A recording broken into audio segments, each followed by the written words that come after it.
so it went for weeks and months, until the extraordinary became commonplace. Dealing with the cold in my life became the new routine. Intense and surreal, but routine. I kept my sanity and wits by not thinking too deeply about what I was seeing and doing. It got lonesome sometimes, out in the Badlands.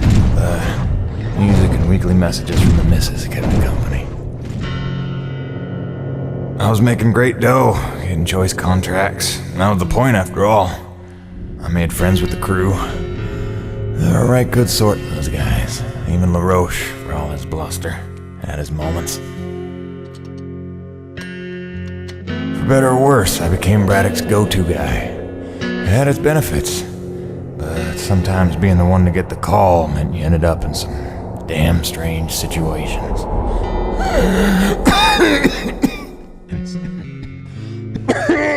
What's wrong? Plenty. Harmonizers on a side of juice. The one time I want an acre to attack. What was I? Something about getting the call. Yeah, right. Well, now you know how hard it is to communicate off-world. In those days, Nivek had a workaround. An antenna relay on the highest peak in the area, so we can call home to Mama with minimal storm interference. It's our lifeline. 2 hours ago, we went offline, and we don't know why. We're effectively cut off from sending and receiving any off-world communications. Some acrid probably got his claws into it. So once again, you expect me to march out there and fight a horde of monsters in a rig without weapons, huh? Do you know how much of my income I waste on repairs? I want guns on my rig, a simple chain gun. My hands are tied. Nevek regulations. Yes, don't weaponize the construction vehicles, but I mean in this case... Nothing.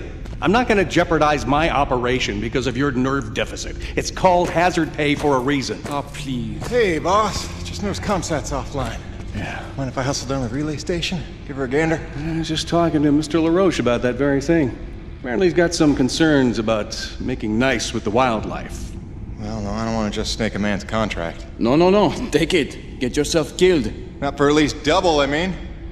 Done. What? Be back by supper time.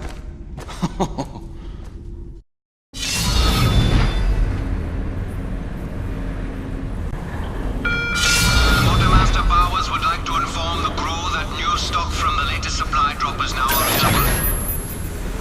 Mr. Payton, this is Dr. Kovac. Can you read me? Loud and clear, Doc. Kinda told you can call me Jim. As you like, Mr. Jim. I was hoping you could pay me a visit in my lab, as your circumstances and logistics allow. Oh, and I believe I'm to mention that remuneration is involved. So you have a job for me? I believe I made that abundantly clear. Oh, abundantly. I'll drop by soon, Doc.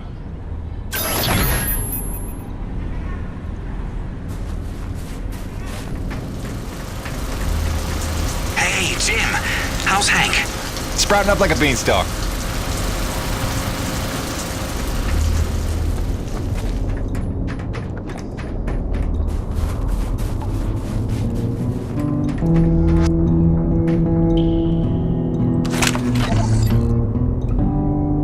I only took this job because Braddock didn't seem like too much of a Nevek toady.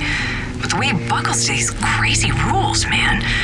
Here we are in a turf war with these acrid, day-to-day, hour-to-hour, but if we put weapons on a rig, oh no, then we're not a science op, but a military op, and Braddock doesn't get to be in charge.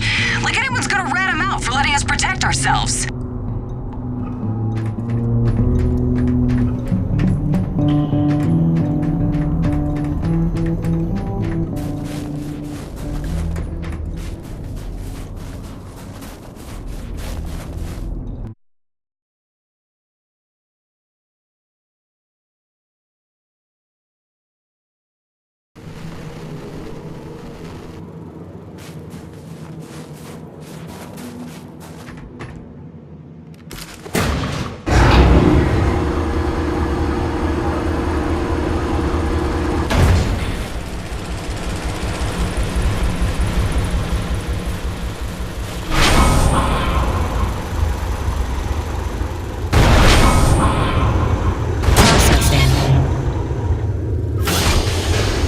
Stand by.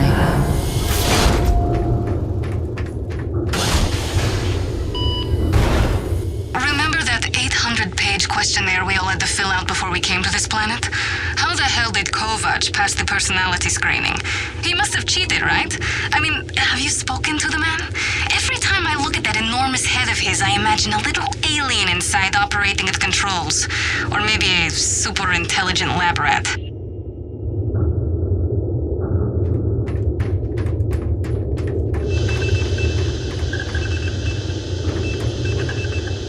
Exposure to the extreme cold reduces blood flow and constricts your blood vessels, reducing your circulatory system's overall volume and increasing your blood pressure. This causes your body to reduce fluid volume by getting rid of the excess water. So in other words... When you get cold, you want to pee. Well, all right. Thanks for that. No problem.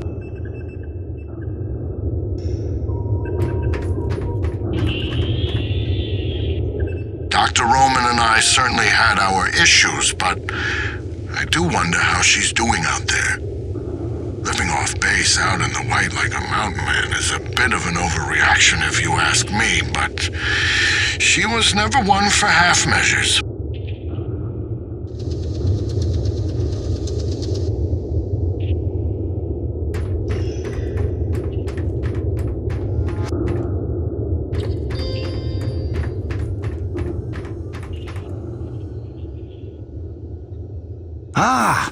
As you are undoubtedly aware, I've been tasked with rendering thermal energy a viable and cost-effective power source. Unfortunately, the T-energy from subterranean sources, while plentiful enough to run the Coronis installation, has a purity level entirely too weak for the audacious experiments we seek to conduct. So the stuff we drill out of the ground, not pure enough for science. If paraphrasing me is critical to your comprehension, then yes. Now listen, the acrid. There are wild variances in their impurity index. Some are promisingly pure, potentially pure enough for our purposes. I need a survey of local acrid, samples of their T-energy in the hopes that we can find one with a pure enough composition. So you want me to kill acrid, basically? Yes. I'm hoping to take advantage of your noteworthy efficiency as a killing machine. So, let us begin with the Sapaya, those wretched things that so bedeviled our arrival. If you could kill 20 or so and collect their T-energy samples, I should be able to extrapolate a purity index through vertical analysis of the... Kill 20 acrid, bring you the spill. That's the gig? All over it. Thanks, Doc. Let me update your map with the best place to look for them based on recent sightings and migration patterns. And if you'd kindly hold still, I'd like to equip a sniffer attachment to your suit's tank. It'll automatically gather samples of T-energy particulates in the air after you've made a kill, so you can just focus on the killing.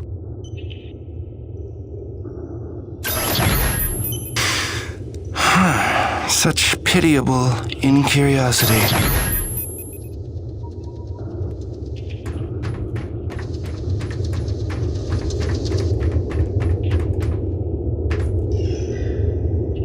Dr. Kovac never settles for mediocrity when greatness would do. His naysayers simply envy his talents, I think. Like Dr. Roman. She could achieve as much as Dr. Kovac if only she wants so. What is the word I'm looking for? Ethical.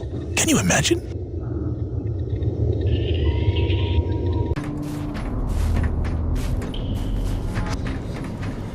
Any idea how hard it is to keep a hot meal hot around here? Hell, we're still living off MREs. Look, if we want to build morale around here, let me build a hydroponic garden. I got 2 words for you, Jim. Heirloom tomatoes. Think about it.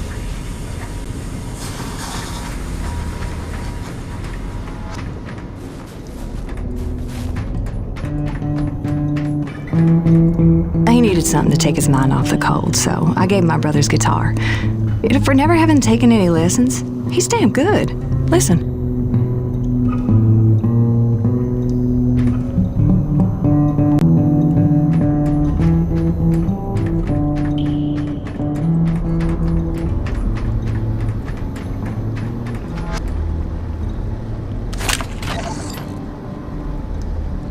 NAVIC survival tip number 3. Don't stray from warm areas without an environment suit. Your NAVIC-designed suit will keep you warm and safe in even the most inhospitable environments. Be mindful to charge your suit overnight and stay within range of an umbilical field at all times. Stay happy. Stay warm.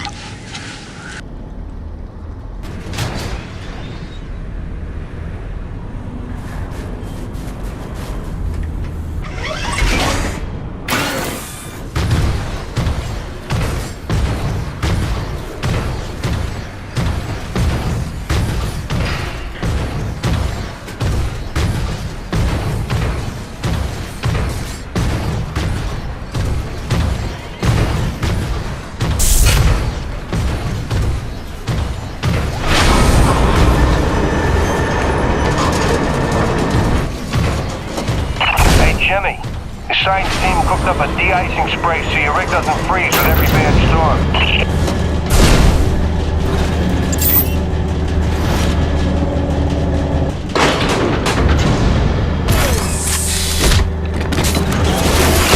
Alrighty, commencing anti-icing procedures. The spray ensures your rig won't freeze in place the second you step outside, but its protection is limited to storms rated below Cardinal class. Copy? Anything beyond that? No guarantees.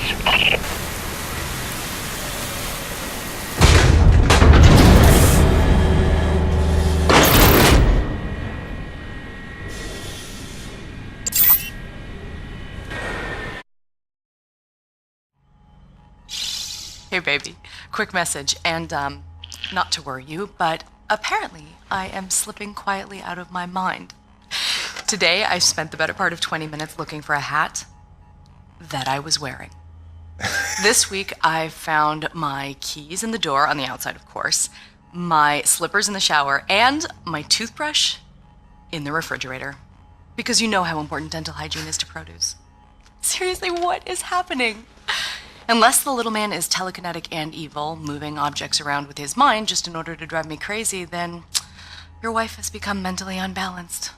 So, that's good news, right? Yeah. I got things totally under control. I don't know. Kisses.